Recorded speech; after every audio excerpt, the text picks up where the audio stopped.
Hello and thanks for joining us. Here's what's happening right now. A major blow to Canada's economy. Just a significant hit. What's behind the sharp decline?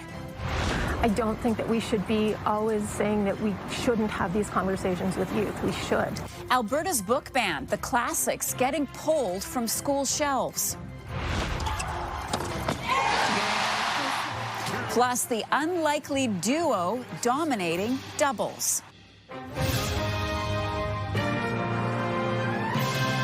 CTV National News with Heather Butts. Hello, I'm Marcia McMillan in for Heather. We begin tonight with some troubling economic news for Canada. New numbers show the economy is taking a hit, shrinking under the weight of outside forces. CTV's Kamal Karamali has been crunching the numbers and joins us now with what's behind the blow to Canada's GDP. Kamal. Marcia, the downturn driven by the ongoing trade war, signaling signs of a possible recession. After months of being assaulted by U.S. tariffs and battered by the ongoing trade war, Canada now showing major cracks in the armor. This is not a good picture for Canada and what's happening here. Canada's economy contracted in the second quarter, much more than expected, shrinking by 1.6% on an annualized basis. It's the first quarterly contraction in nearly 2 years and the steepest decline since the pandemic. Essentially, the big change was in the first quarter, we had a rush to get exports out into the U.S. as quickly as possible. In the second quarter, that all came to a halt as some of these tariffs started to take effect. U.S. President Donald Trump ramped up tariffs against Canada and the world that quarter, targeting steel, aluminum, and autos. While April, May, and June then saw a sharp drop-off in business investment by roughly 10%. The depth of decline that we're seeing in the manufacturing sector is something that we haven't seen in many years. And so it is a cause for concern. Vehicle exports plummeting nearly 25%, industrial machinery exports and travel services also falling drastically. In fact, Canada saw an unprecedented trade deficit in the second quarter, with a big gap between its minimal exports versus its massive amount of imports. The difference between the two, a whopping $19.6 billion in goods and services. Well, guess what's happening in the middle of a trade war with the U.S.? We're exporting substantially less stuff to our major trade partner. All of it raising fears of a recession, which economists say Canada would be in if the GDP sees another decline in the third quarter of this year. We need to be a little bit more cautious, and that caution, of course, feeds into the economy. The latest GDP figures will put a sharper focus on the Bank of Canada and whether it'll make an interest rate cut in mid-September. Marcia. Kamal, thank you. Kamal Karamali in Toronto.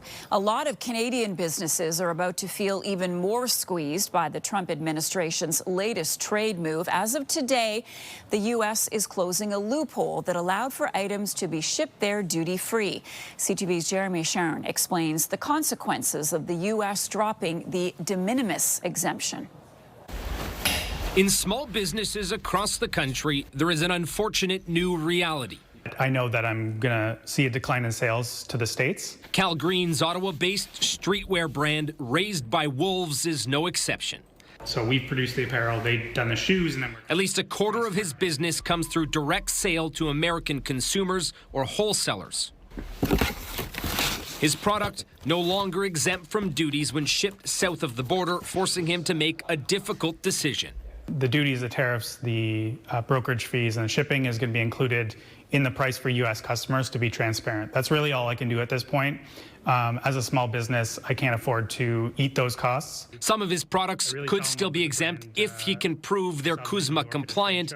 But like for thousands of other businesses, that will require more time and effort, which experts say won't always make sense. If they want to go into the process of making sure that their goods are CUSMA compliant, that may not be worth the cost for many businesses. It's a huge nightmare. Has been a really steep learning curve. Last year, almost 1.4 billion packages entered America duty-free. Now, the new fees will vary based on a variety of factors, including the country of origin. But some businesses say they'll avoid it altogether. To avoid confusion and conflicts with customers, I just suspended U.S. shipping for now. Others hopeful to keep at least some of their longtime American customers. I don't think there's so much anyone can do about it at this point. So I just want to keep moving forward and do the best I can. At least 25 countries have opted to suspend U.S. shipping, citing a lack of clarity around enforcement. Canada Post says it'll work with a third party to collect and send the duties directly to U.S. Customs. Jeremy Sherrill, CTV News, Ottawa. The federal government's new Major Projects Office launched today as Ottawa pushes construction of large-scale infrastructure. As part of the launch, Dawn Farrell has been named CEO of the new office, which is based in Calgary.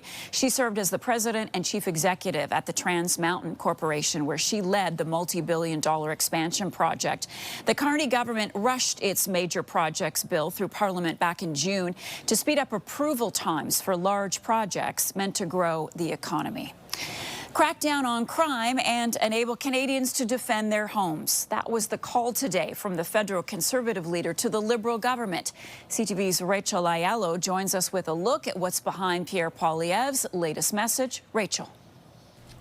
Marcia, Conservative leader Pierre Poilievre is proposing Canada adopt a stand-on-guard law. But the criminal code already permits people to defend themselves against intruders, with conditions. Your home is your castle. Conservative leader Pierre Poilievre wants Canadians to be allowed to use lethal force against home intruders, arguing the current criminal justice system treats homeowners unfairly. Our amendment instead will change Section 34.2 of the Criminal Code to say that the use of force, including lethal force, is presumed reasonable against an individual who unlawfully enters a house and poses a threat to the safety of anyone inside. Poilievre delving into the debate over what constitutes legal self-defense comes on the heels of a few headline-making cases, including a big controversy in this small town. Last week, a Lindsay, Ontario man woke up to an armed intruder in his apartment.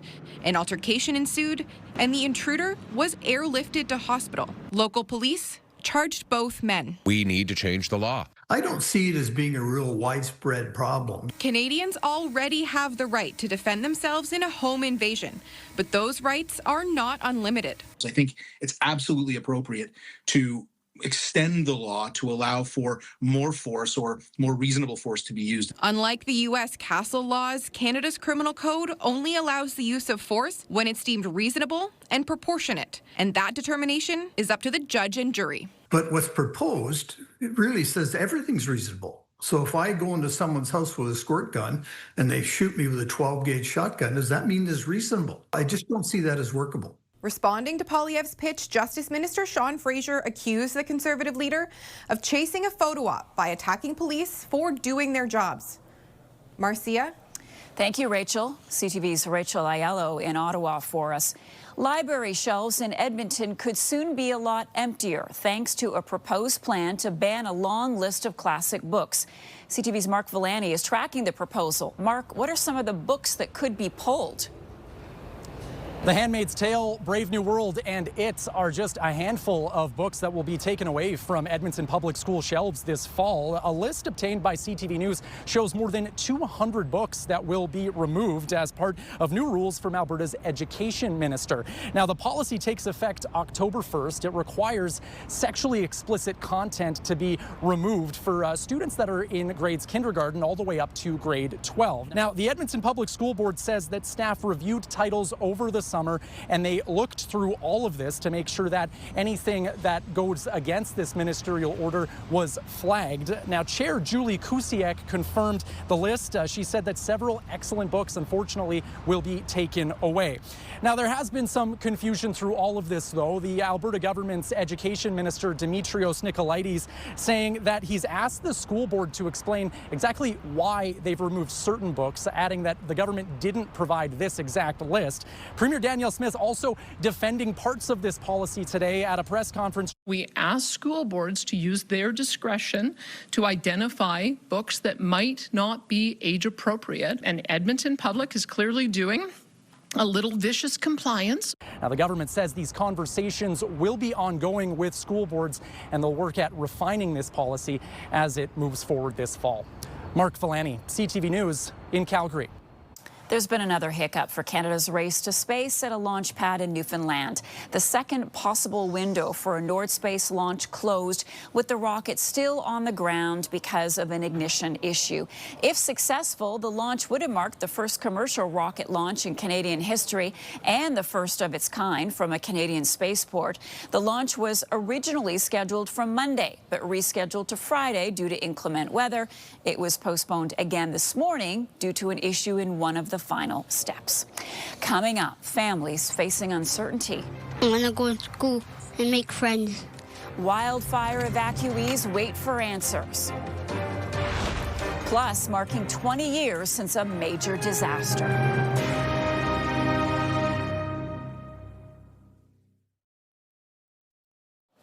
The Long Lake wildfire in Nova Scotia has already devoured over 80 square kilometers of land. Adding to the concern, air quality warnings from smoke hovering over large swaths of the province. CTV's Paul Hollingsworth joins us now with more. Paul, just how far-reaching are the warnings? Marcia, because of the changing winds, air quality alerts have been in place at times, some areas more than 200 kilometers from the fire. 20 homes destroyed, more than 500 properties evacuated, and a state of emergency still in place as the Long Lake wildfire continues to burn out of control. To be honest, there's no point worrying about it because you can't change it, can you? The only people that can change it are the firemen. As crews battle the dangerous fire in dense forest, a heavy cloud of thick smoke has made life unpleasant for people who live here. It usually hits one direction a little bit worse than another, so we go where it isn't. That's hard to do given the massive area involved. Air quality alerts have been in place for 2 weeks in Nova Scotia. The toxic smoke is dangerous, especially for seniors with pre-existing health problems. I spent years as CEO of the Lung Association, so I understand that seniors in this area have among the highest amounts of COPD in the country. Exposure to poor air quality can cause long-term lung damage, regardless of age. Stay home, stay indoors, close the windows, turn on the air conditioning so that it'll filter the outside air, and stay safe because it is not good for you to be breathing in bad air like that. For people who live in Nova Scotia's Annapolis County and in other parts of the province, staying indoors is a challenge because they have work and other daily activities as this massive wildfire continues to burn. Marcia. Paul, thank you. In Manitoba, a new wrinkle adding to the struggle of those who've had to flee the wildfires. Many kids aren't sure what the start of the school year will look like. CTV's Alex Karpa spoke to one mother unsure about where her son will be going. Alex, what more did she share? Marcia, as the clock ticks closer to the beginning of the school year, evacuees here in Winnipeg have a lot of unanswered questions. Raylin Mercer loves doing different tricks with his scooter. As enjoyable as it is for the 6-year-old, it's one of the only activities he's been able to do this summer. He and his family have been out of their home due to wildfires in northern Manitoba since the end of May. And with his community still evacuated, he doesn't know what the beginning of his school year looks like. I want to ride. I want to go to school and make friends. For Raylin's mom, Irene, there's a lot of uncertainty. I can't give him an answer. I can't give him nothing because we don't know. Mercer says teachers from their home community of Puckatawagan are also in Winnipeg and are scrambling to provide some sort of education to the young evacuees. They are putting together, hopefully, an education classes for them. Some school divisions here in Manitoba are now making last-minute plans to ensure education for students who have been impacted by wildfires will get the chance to learn. The St. James Assiniboia School Division is welcoming evacuees to their schools when classes resume next week. We really want to wrap our arms around the students and the families to address their social emotional needs and to be able to provide a place of normalcy. She says talks have been underway with evacuees currently living in hotels in Winnipeg, and registration has been ongoing. Community leaders are also working with school officials to find spots. I can't stress how important it is. I did speak to another family, and they told me they aren't even going to put their children in schools here in Winnipeg because it's too much of a change for their children who have already gone through so much. Instead, they will wait until they get back to their community. Marcia. Thank you, Alex. A solemn ceremony was held today in New Orleans, marking the 20th anniversary of Hurricane Katrina.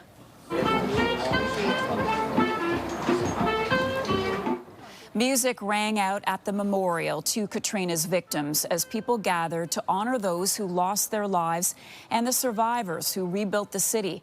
Hurricane Katrina was a Category 3 when it made landfall in 2005. Parts of the levee system collapsed, causing devastating flooding to parts of the city. 1,400 people were killed across 5 states, more than 1 million displaced along the U.S. Gulf Coast.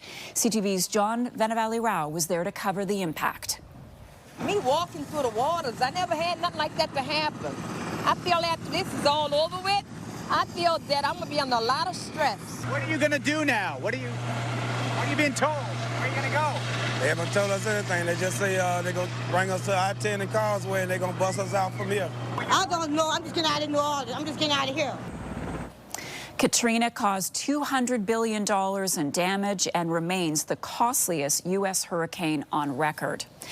Israel is now calling Gaza City a dangerous combat zone as it launches its new offensive. Israeli Defense Forces say they are focusing on the outskirts of the city, forcing tens of thousands to flee the region. The assault has drawn global condemnation and concern that it will make the humanitarian crisis and famine conditions in Gaza even worse. Israel also says it's recovered the bodies of 2 hostages, including Ilan Weiss and another unnamed hostage. About 50 hostages remain in Gaza. Israel believes 20 are still alive. Still ahead, an example of cross-border excellence in trying times. How the team-up between these American and Canadian tennis phenoms came to be.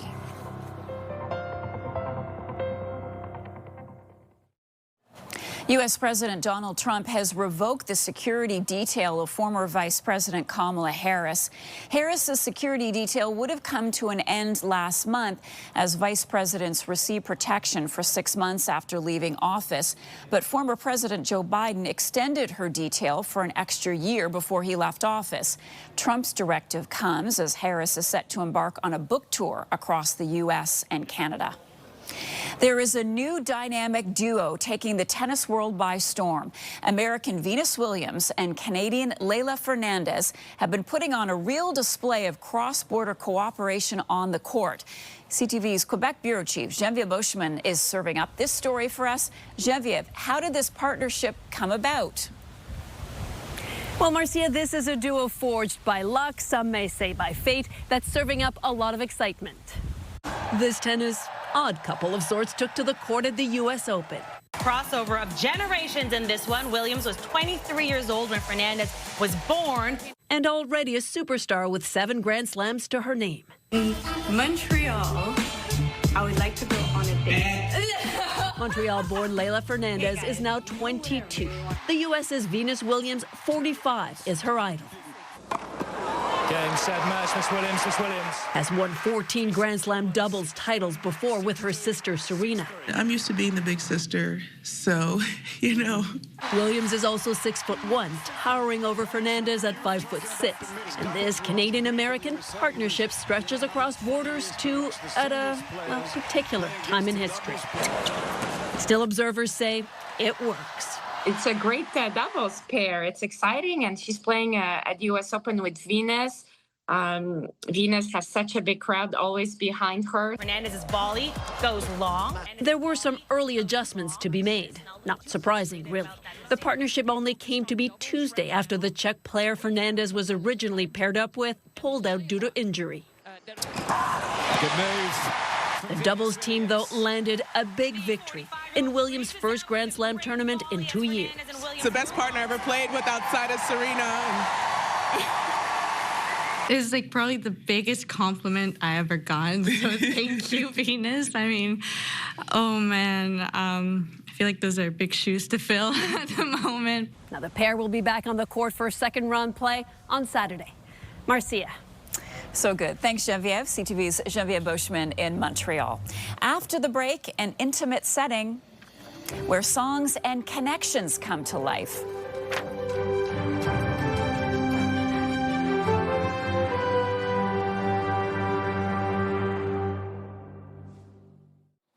In a music scene dominated by streams and stadium tours, some artists are proving rural rooms still matter. Rising artists from across Canada have gathered in a small PEI town to swap songs and meet fans in a more intimate setting. CTV's Maria Saru is there. And Maria, how's it all coming together? Marcia, I'm here in Tignish, population of around 700, and inside that inn behind me, 11 country artists are writing what could be their next big song. It starts with strumming, then lyrics and chords. New songs taking shape in tiny Tignish. The cell reception can be spotty, but the connections aren't. This is where it all starts. You can't play big shows and big arenas and all that kind of stuff unless you do the groundwork and you build all of these fans in all these little spots across the country. Country rocker Devin Cooper came all the way from Calgary to near Skinner's Pond, the hometown of Canadian legend Stompin' Tom. It's also where Ben Chase was born and raised. He's hosting this writing retreat. Each day ends with a show, just a few dozen folks in the crowd. It's hard to quiet an East Coast crowd. They're rowdy. And I was trying to keep them a little quiet, and last night it was like they were experts at it. Nobody even spoke a word. You could hear a pin drop in there. It's the first test for the music, away from algorithms and big venues. A rural room where the fans are earned face to face. Seeing the audience and how attentive they were to every lyric, and they just appreciated the music so much. The fans are diehard. Paige Penny is from St. John's, Newfoundland, but lives in Nashville. She had her first top 40 hit on country radio this year in Canada and has some advice for singers looking to start their careers. If you look at the stats on radio, they were listening like crazy, so I would say tap into your local community. Marcia, that old school strategy can be a playbook that works. I'm leaving with a song stuck in my head and wouldn't be surprised if soon others are humming it too. Thank you, Maria. Maria Saru in Tignish, PEI. That is our newscast for ongoing coverage of Canada's top stories. Tune in to CTV News Channel. I'm Marcia McMillan. See you later tonight on CTV National News. Your local CTV News starts right now.